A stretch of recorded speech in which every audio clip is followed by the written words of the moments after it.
प्यार और शादी, सोच बदलने वाली कहानी।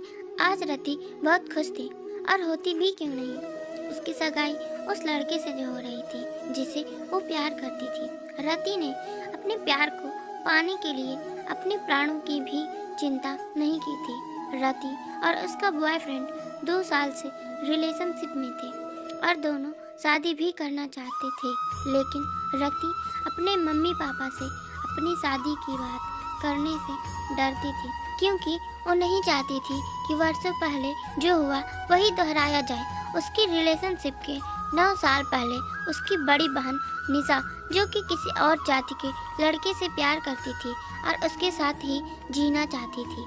जब निशा ने अपने मम्मी पापा से बात की और बताया कि लड़का किसी और जाति का है, तो उसके मम्मी पापा उस पर बहुत ज़्यादा गुस्सा हो गए और उसको कई थप्पड़ जड़ भी दिए। निशा केवल उस लड़के के साथ ही जीना चाहती थी और उसके बिना जीना मंजूर न था, इसलिए उसने अपने आप को जला लिया और कुछ ही मिनटों में मर गई। रति ने अपने बहन के इस हाल को देखा था कि प्यार करने का क्या अंजाम हुआ था और वो इसलिए प्यार से दूर भी भागती थी। लेकिन कहते हैं ना, ये मन अपने दिल की सुनता है, दिमाग की नहीं, और उसे भी उस लड़के से प्यार हो गया। जब रति ने बहुत हिम्मत करके अपने मम्मी पापा से बात की, तो पहले तो उसके मम्मी पापा बहुत गुस्सा हुए और उसको 2-4 थप्पड़ मार मिले, लेकिन वो ज़्यादा हताश नहीं हुई, क्योंकि वो जानती थी कि अगर मम्मी पापा के सामने ये बात आएगी तो वो गुस्सा जरूर करेंगे और थप्पड़ भी मिल सकती है। इसलिए इन सब परिस्थितियों के लिए वो पहले से तैयार थी और जब ये सब बताने से बात नहीं बनी तो उसने अपने दिमाग से काम लिया और केरोसिन से जलने के बजाय उसे अपने मम्मी पापा के सामने ही पी गई। और जब उसके मम्मी पापा ने उसको केरोसिन पीते हुए देखा तो बहुत ज़्यादा घबरा गए और जल्दी जल्दी से उसे उल्टी कराया ताकि केरोसिन बाहर निकल जाए, और इससे रति की जान बच गई।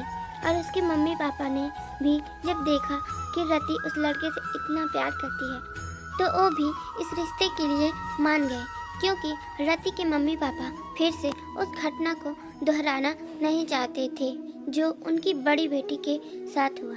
और लड़के के घर वालों को घर बुलाया और उन दोनों की शादी फिक्स कर दी।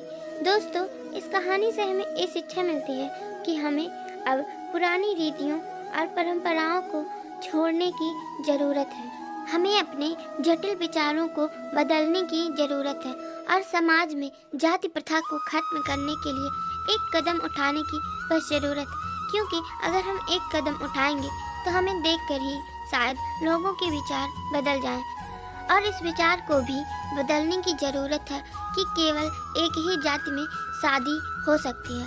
दोस्तों, इस कहानी को मैंने बड़ी मेहनत से लिखा है और यह एक सच्ची घटना पर आधारित है। दोस्तों, अगर ये कहानी आपके दिल को छू गई हो तो वीडियो को लाइक ज़रूर करें और कहानी के बारे में आपकी क्या राय है कमेंट करके ज़रूर बताएं।